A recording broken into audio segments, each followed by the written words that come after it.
Hi, Ashley, and how's it going today? Very well. Great to be on the show. Thank you. Cool. Well, it's great to have you on, and I just wanted to get a bit of a background on Palm Sounds, the blog. How did it start, and how did it develop?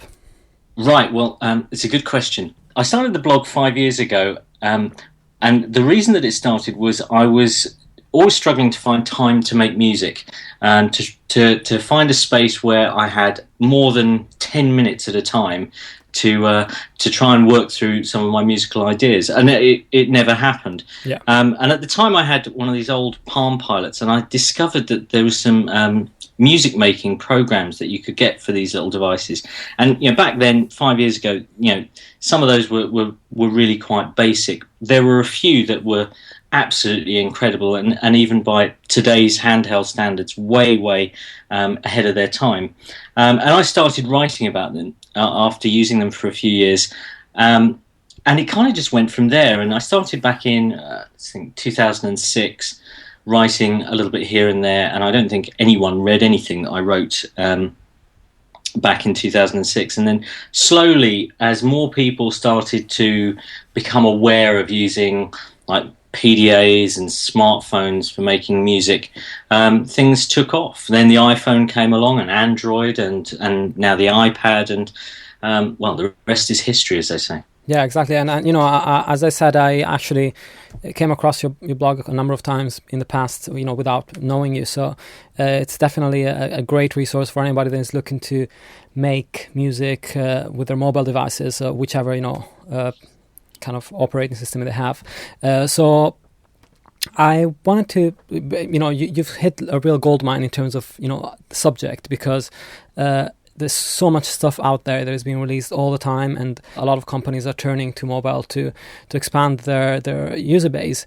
Yeah. So let's start by talking about the latest developments of this particular area. So Okay. one thing that you were talking about earlier in the prep that sounds incredibly interesting is the concept of core MIDI. So would you mind talking us through what core MIDI is, and why there was a necessity to create this kind of new standard? Okay, well, what Core MIDI is as Apple have developed iOS, they've slowly included more and more of the desktop application frameworks into the mobile operating system. And one that came along, and I think it came along with iOS 4, was Core MIDI. Now, it's kind of unique for a company like Apple, or any big software house, to put what is effectively a music framework into a mobile operating system, which is, you might think it's a slightly strange move, but if you take it all the way back to when Apple at first introduced the iPhone, they did actually say that the iPhone was going to be OS X on a mobile device. So from that point of view, it's quite a sort of straightforward and congruent move with what they stated right at the beginning. Now, what Core MIDI gives to developers is the ability to put virtual MIDI ports into their applications. And with virtual MIDI ports implemented in an application, it means that different applications running in a multitasking environment, so more than one application running simultaneously on, say, an iPad, can talk to each other across their virtual MIDI ports. So that means they can sync clocks, they can send MIDI on and off data and other data. You can use accelerometer to create emotion and control parameters from one application to another. And this is something that really hasn't happened before with mobile devices. And if you look up until what we've had to date with iOS, applications haven't really been able to talk to each other. There's been a degree of being able to sort of copy a bit of audio and paste it into another application, which is, in mobile terms, it is not bad, but to have applications running concurrently, talking to each other on the same device and theoretically across devices as well, things start to get really interesting. And you run into the possibilities of having a synth application being controlled by a completely innovative controller application. So a couple of the applications, Nlog Synth, which is a fantastic analog model synth being controlled by an application called Sound Prism, which has a very, very innovative and unique user interface for music. And using Sound Prism to control the synthesizer application is fantastic, but all running on the same device. Oh, that sounds really cool. I'm just, I make music myself, and I haven't tried to do this kind of cross process within an iOS device. So how would it work practically? It's really simple. It's really, really simple. Couple of parameters in each application. So that the controller application, you would tell it to switch off its own sound engine, which helps in terms of the amount of CPU it's using.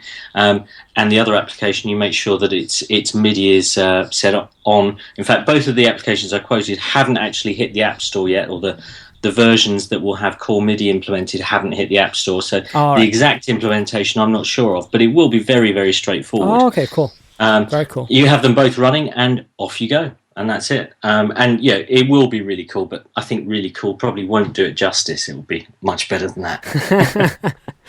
If I was American, I would say awesome, but We'll refrain.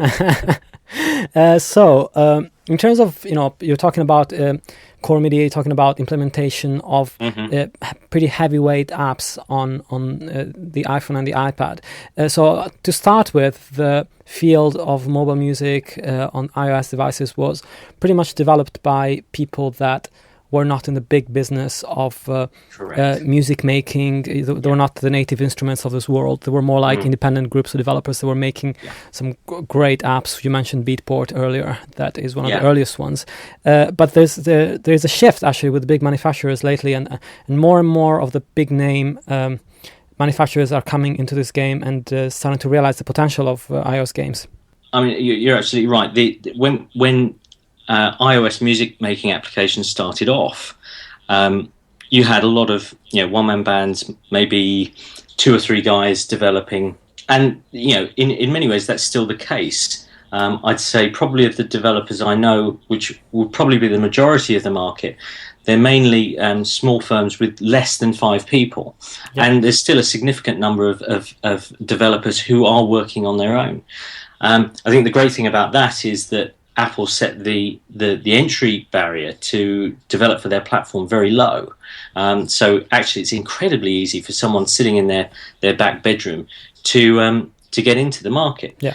What we're seeing more of now, and it's a really interesting time to be working with mobile music technology, is some of the bigger music development studios coming in and dipping their toe in the water to see what this whole sort of mobile music thing is about. So this year we've had ImageLine have brought their FL Studio product to the iPad and to the iPhone. Yeah.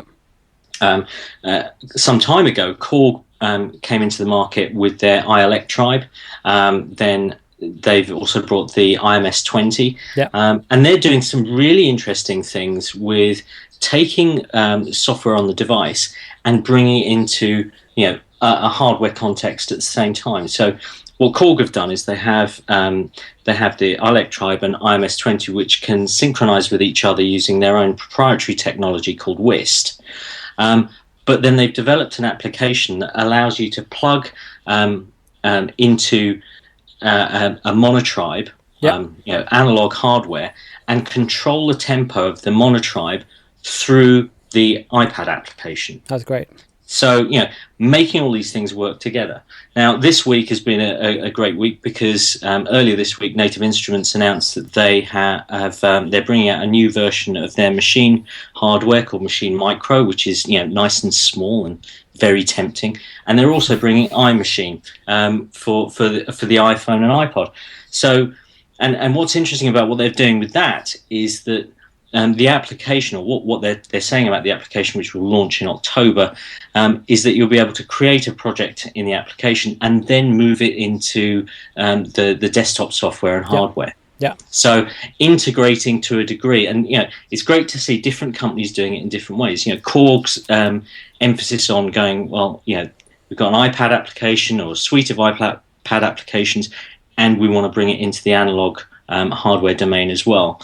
Native Instruments doing something quite different, Image Line with FL Studio doing something different, and different companies, different approaches. And I think what's great for the mobile music market at the moment is nobody's got it right. Yeah, people are experimenting, and that's what makes it an exciting place to be at the moment. And one thing that is super interesting is that the first thing you would think about big companies like Native Instruments getting into this game is that they would be very worried about, or Korg, very worried about cannibalizing their own market for hardware, because hardware is where they make the big bucks. Hardware synthesizers cost into the thousands of pounds. So you would think that there would be some product development person or marketing person out there from these companies thinking, what are we doing? Like we are giving access to these applications for a fraction of the price of the hardware that we sell. So do you think there is this kind of thought at the back of their minds? I think to a degree. But I think also, and I mean, some of the companies, I talked to some of the people at Korg, and I think they recognised that if they didn't do something with the iPad, someone else was going to occupy the space for them. I think what we've seen with controller applications is there's a host of really, really high quality controller applications for the iPad available now for controlling things like Ableton Live. But none of them are from the big, desktop manufacturers. Yeah. So if some of these big companies don't occupy the space, if they don't bring their products, if they don't bridge from the desktop or from hardware into the mobile domain, I think someone else is going to do it for them. Yeah. And I think companies are slowly waking up to that. So it's great to see companies like Yamaha, who, the Tenorian was a great product.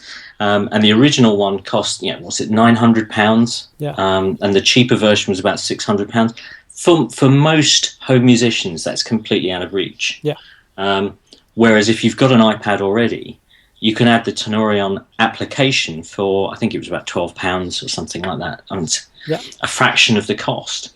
So great to see someone like Yamaha bringing an already innovative product into a mobile environment, and in fact expanding its innovative nature by making it a collaborative music product, so people can actually play together using Apple's Game Center. Yeah, which was a great idea. So really, cool. Really interesting what people are doing. Really interesting the reasons why. Of course, as far as I'm aware, no one's saying why they're doing what they're doing, but I think everyone is experimenting, and I think there is a realization within the market that this is not going to go away. Yeah.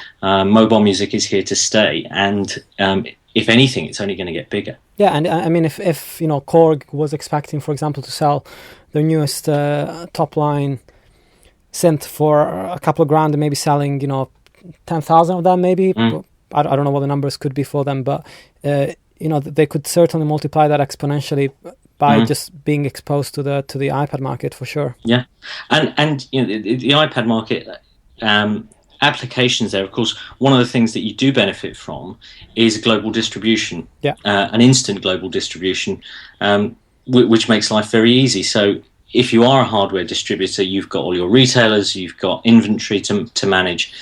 If you move something into the mobile space with through Apple's App Store, suddenly all of that cost and effort is taken away. And warranty, hardware maintenance and all that.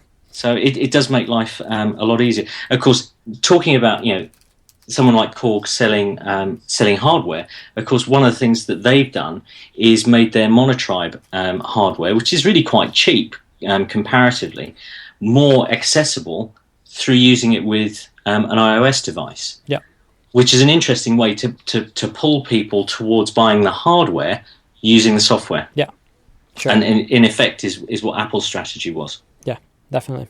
And one company that's done something really cool, I think it's sold out in a lot of places and it's been quite successful so far, is the Alesis AyaDoc that released a couple of months ago. So what's your take on that? I know if you talked to a few people that have actually worked on that project. I mean, I thought the AyaDoc was a very, very bold project for Alesis to come out with, and talking to people from the company, it's interesting to see it really did morph from something completely different into what is now the AyaDoc. I think what Alesis have done is to try and move mobile music making further along the spectrum, if you like, of from amateur or someone who's completely a non-musician who might tinker with an application here or there, to further down the line towards the professional level. Yeah. And I think they've done a great job on that. It's a really high quality piece of hardware. What was most interesting is what lots of users of the hardware have said is that actually they really love the MIDI implementation on it. But from Alesis' point of view, that was an afterthought. Yeah. And I think if they do a revision of it, they'll make more of the MIDI. Sure. And make it even more MIDI capable, because what with core MIDI coming along, and a lot of application developers moving in that direction, I think MIDI for mobile devices is just going to get more exciting. And there's other manufacturers moving in that direction too. IK Multimedia are bringing a MIDI adapter for the iPhone and iPad. So are Yamaha, and Line 6 have just moved on to their second version of their MIDI adapter. So MIDI and mobile devices it is going to be big, and I think we'll see more audio adapters for mobile devices. In fact, Fostex announced a few weeks ago an audio adapter for the iPhone 4. So from a hardware perspective, it's a very, very interesting market. And I think just to take that a little bit further, other stuff that we've seen in the last 18 months, of course, Akai brought their SynthStation 25, which was a micro keyboard for the iPhone 3G and 3GS, and have announced the SynthStation 49 for the iPad, which is a good sized controller. Yeah. And Korg have built in support for their Nano Control 2 and the Series 2 of their Nano devices. Yeah. So there are lots of people moving into this area and doing very innovative things. But I think, just going back to the point I made earlier, so much of it is experimentation and looking at different ways of doing things. It's very exciting. Yeah, I could talk for a long time. No, it's super cool. And I think that the cool thing is that Alesis seem to have beaten everybody to the punch on that one, because as soon as people saw the AyaDoc, there were talks about it being fake. People were like, no, I can't believe this is actually real. And then when it actually came out and it worked, people were just blown away, because it's something that as soon as you see it and you think about it, you think, that's an absolutely great idea. But I don't think any of the other manufacturers had the foresight of believing that the hardware of the iPod could support this kind of capabilities, I think. Yeah, you're absolutely right. Interestingly, though, Alesis also brought out some years ago a thing called the ProTrack, which was an iPhone. It was an iPod adapter for. I think it added 2 stereo microphones, or I can't remember exactly what it was. But so that, they've been in the market for a long time. That product probably didn't get the kind of recognition that it should have at the time. I think with the AyaDoc, it's arrived at just the right time, and it's just the right product. Yeah. So it's hit that sweet spot, and as you said earlier, it's just selling out everywhere. Yeah, it's a bit like it's kind of like the iPad itself. Yeah. Like it's going to take a year for other manufacturers to catch up on making something like that. Yeah, and I think people will build on that success, and I'm sure that Alesis will as well. I'm sure, hopefully, when we see a revision to it, they'll do even more interesting things with it. Yeah. One thing I want to talk about was the idea of sort of operating a whole sequencer on the iPad versus operating like a standalone synth, because some of the most advanced apps that I've seen were, for example, the Korg ones, and a lot of apps that operate synth-based software. And GarageBand still seems like the most comprehensive application in terms of sequencing that can encompass multi-track audio and MIDI controls and everything else. So why do you think, how do you see this developing? Do you see more people coming into this sequencing sort of world from a pro standpoint? Well, I'd sort of answer that question by sort of stepping back a little bit, and I think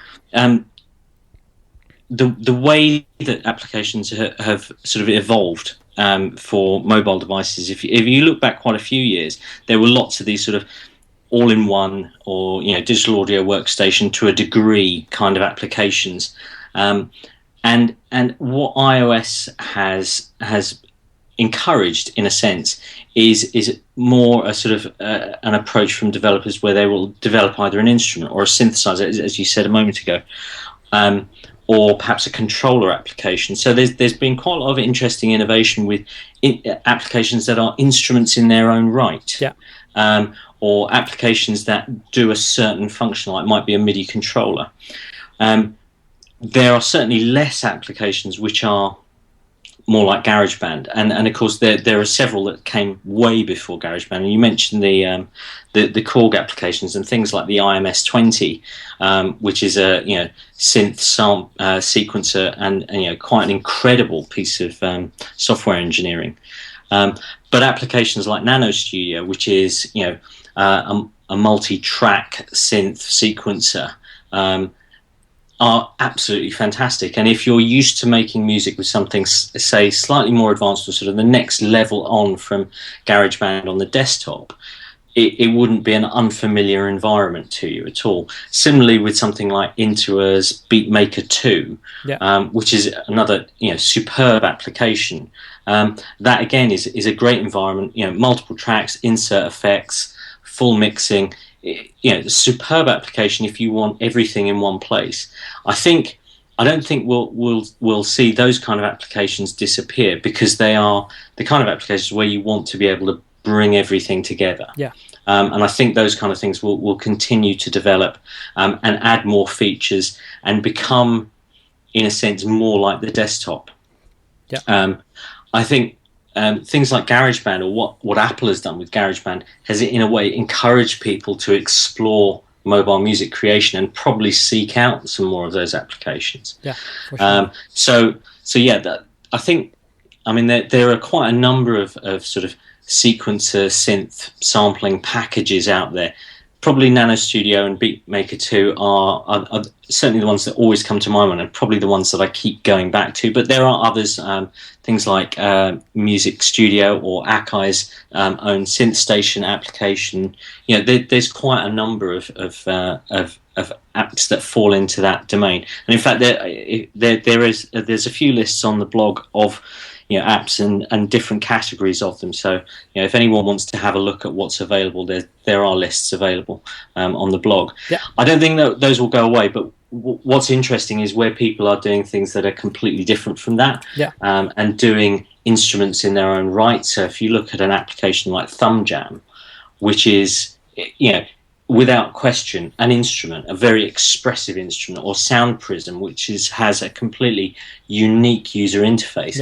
Those are the applications where people will find new ways of expressing music in that in a completely non-traditional way, and in a way that you can't replicate on the desktop at the moment. So that it's kind of a roundabout way of answering your question. No, sure. No, it makes absolute sense. And people that are listening now will have realized that we are talking only about iPhones and iPads. So what is the status on Android? Is there any progress being made? What are the limitations of that environment? Well, Android in its own right, there's nothing wrong with Android. There's no severe problems with Android as an operating system. But when you come to use it, or when you come to look at it from a music application perspective, it has one problem that just keeps coming back, and that's the problem of audio latency. So on an iOS device, you might have latency as low as 5 milliseconds or 10 milliseconds. On Android, it's going to be more like 100. According to the developers that I've talked to. And for real-time audio, that's really just not workable. No. Now, some developers have got around this. Some developers have done some really interesting things with it. There's a chap called Oliver, who's the developer of an application called Nanoloop, which started back on Game Boy Advance, and has moved from there, and is still supported on Game Boy. Wow. But is also on the iPhone and also on Android as well now. But that's the exception and not the rule. There are a relatively small number of music creation applications available for Android. There are a number of developers who are looking at it. ImageLine are talking about bringing Android, an Android version of their FL Studio mobile product, but there's no one big there yet. So there's no image line as yet. There's no Korg there as yet. There's no native instruments there as yet. And hopefully over time, Google will see that, you know, correcting this opens up to a huge number of users the creative potential of these mobile devices. But as yet, that's not happened. And, you know, talking to a number of developers, they don't see it as something that's going to be big on Google's radar because, you know, music and creative software is not part of their core business. So why would it matter to them? Hopefully at some point it will. But at the moment, they're probably 2 or 3 years behind where we are with iOS. Sure, and of course there's also the massive hardware limitation of not knowing what your application is going to be played on, because on iOS devices, as much as the system might be less powerful than some of the Android devices that have been released now, at least you have a consistency in the experience, whilst I'm sure that on Android devices it'd be very problematic to know what device is going to support what. Device fragmentation in Android is a bigger problem than on iOS, although it's still a problem on iOS because obviously there are there's 4 series of iPods and iPhones, and there's 2 of the iPad, and of course different people are on different versions of the operating system. So there is a degree of fragmentation there, but it's nothing like what developers have to cope with on Android, where you've got different handsets, different screen sizes, all sorts. So yeah, sure. That must be a nightmare. There's been some rumors in the last couple of days that Apple's going to come out with Logic X. Do you think that they might have some sort of strategy to port something a little bit more professional on mobile other than GarageBand, or do you think that's the extent to which they are willing to go? I think that's a great question. And talking to a few colleagues, about what is Apple's strategy for the mobile platform? Will they merge the desktop and mobile? And a few weeks ago, it's probably a few weeks ago over the summer, there was suddenly a lot of rumors about an iPad 3, but not as an iPad 3, but as an iPad Pro. Yeah. And if you take the analogy of what they had at that point on the desktop, they had the MacBook, the MacBook Pro, MacBook Air. Why not an iPad and an iPad Pro? Yeah. Sounds quite reasonable. Sounds quite sensible. And people were saying, well, if they do that and they, really ramp up the processor and the RAM, why not have something like, Logic on the iPad? All these things are possible. Yeah. As you know, Apple won't say anything until it's done. Yeah, sure. So who knows? I think if they brought an iPad Pro, then I think we'd be more likely to see things like aperture come to the iPad first. Yeah, sure. And for it to go from that sort of professional application, then possibly to music and something like Final Cut for the iPad. Yeah. I mean, they've brought the consumer suite of applications into the mobile domain. Yeah. The next logical step from our position as commentators is to take it into the professional domain. Yeah. But that's no guarantee that Apple will do it. I don't know. Yeah, and it could be like a good thing as well as a really bad thing, because everybody's terrified that Logic 10 is actually going to be a completely watered down version of Logic. Yeah. So who knows what's in the works on that one, and if it's gonna, and even if Apple have realized with the kind of disaster they had with Final Cut, that's not the right way to go for professionals. Yeah. So I don't know. I mean, hopefully they will learn from that. That not to repeat that mistake. Yeah. But who knows? I mean, I think we'd all love to see something like Logic on the desktop, and for Apple to push the boundaries. Yeah. But not to kill the market at the same time. And I think when they brought GarageBand to the iPad, people saying, "Oh, they're going to kill the market. They're going everything's going to go," and the reverse has happened. Yeah. In my opinion. Yeah, it's continued to flourish. So I think if they can do something like that and push the boundaries up for developers, and push the level up, I think it can only be a good thing. Yeah. But yeah, we'll see. And we've talked briefly about, a possible iPad Pro, the developments on the hardware side, both on mobile phones and on tablet systems. So what do you think is going to be the primary use for these devices? Do you think we're likely to see them as a replacement for instruments on stage? Do you think people are more likely to use them as portable studios to compose stuff on the move? How do you see the use of tablets and mobile phones for music going forward? I think there's always that the use for the tablet and the mobile device to be used as a musical sketchpad. Yeah. I think that will persist. I think as the devices get more powerful, and with people like Alesis and the AyaDoc, as the quality of output that's capable of achieving with these devices increases, we'll see more and more people use them in professional environments. I think coupled with that, developers are continually moving forward and evolving their products, and pushing forward the what is possible with these devices. And you look at an iPhone and an iPad, and they are tiny, and yet what you can produce with them is really quite incredible, and way beyond the capability of what you might have imagined 3 or 4 years ago. Yeah. So I think in 2 or 3 years we'll be looking back at 2011 and saying, "Wow, weren't things simple back then?" Sure. Well, some of those applications, is that all they really did? Yeah. So I think complexity will increase, and the amount that you can do and the interoperability of applications will grow exponentially.